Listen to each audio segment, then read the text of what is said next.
Shalom, salam sejahtera. Jumpa lagi bersama dengan saya dalam renungan hari ini. Mari kita berdoa sebelum membaca firman Tuhan. Ya Tuhan, kami sedia mendengarkan firman-Mu. Terangilah hati kami, sehingga kami dapat mengerti firman-Mu dengan baik. Dalam nama Yesus kami sudah berdoa. Amin. Firman Tuhan Ayub 1 ayat 5. Setiap kali apabila hari-hari pesta telah berlalu, Ayub memanggil mereka dan menguduskan mereka. Keesokan harinya, pagi-pagi, bangunlah Ayub, lalu mempersembahkan korban bakaran sebanyak jumlah mereka sekalian. Sebab pikirnya, mungkin anak-anakku sudah berbuat dosa dan telah mengutuki Allah di dalam hati. Demikianlah dilakukan Ayub senantiasa. Firman Tuhan saya berikan tema, tetap mengasihi anak-anak sekalipun titik-titik. Ya, sekalipun titik-titik.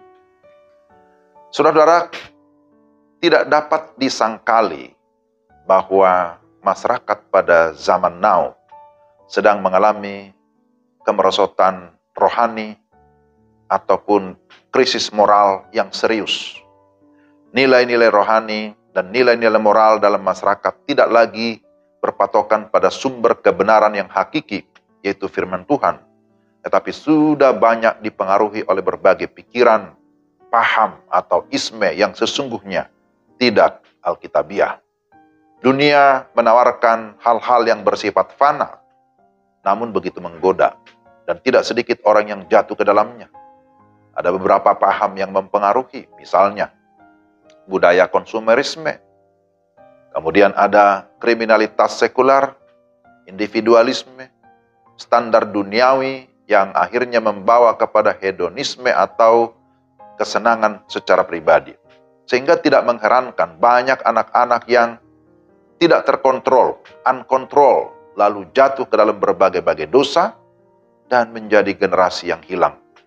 Dalam bacaan kita dikisahkan bahwa anak-anak Ayub memiliki kesukaan berpesta, mencari kesenangan duniawi, memanfaatkan kekayaan ayahnya. Karena disebutkan dalam Ayub 1 ayat yang keempat, memang mereka memiliki kekayaan dan anak-anaknya suka berpesta. Dalam perumpamaan anak yang hilang, anak bungsu meminta warisan sebelum waktunya, lalu memboroskan hartanya dengan hidup berfoya-foya. Lukas 15, ini hanya sebagai perbandingan. Tetapi anak sulung juga berontak pada orang tua, bahkan iri hati kepada saudara sendiri. Inilah kenyataan yang dicatat di dalam Alkitab yang tidak juga jauh beda dengan kondisi pada zaman sekarang. Dan tentu masih banyak contoh kelakuan-kelakuan negatif yang lainnya. Lalu bagaimana sikap kita sebagai orang tua terhadap anak-anak yang demikian? Maka kita perlu bagaimana memahami, menghadapi anak-anak yang demikian. Orang tua yang baik dan bertanggung jawab tentunya harus menyikapi kelakuan anak dengan bijaksana.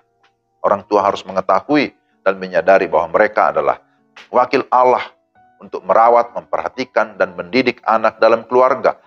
Hal itu merupakan kepercayaan istimewa yang harus kita jalankan dengan baik sesuai dengan kebenaran firman Tuhan. Itu juga yang dilakukan oleh Ayub.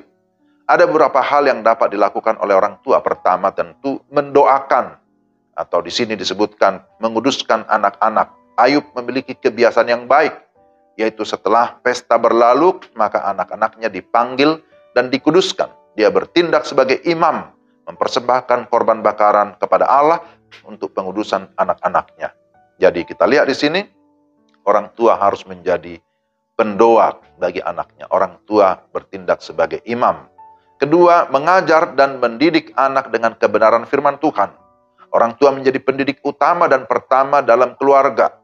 Mengajar berulang-ulang kapan dan di mana saja tentang Tuhan dan segala perbuatannya yang ajaib.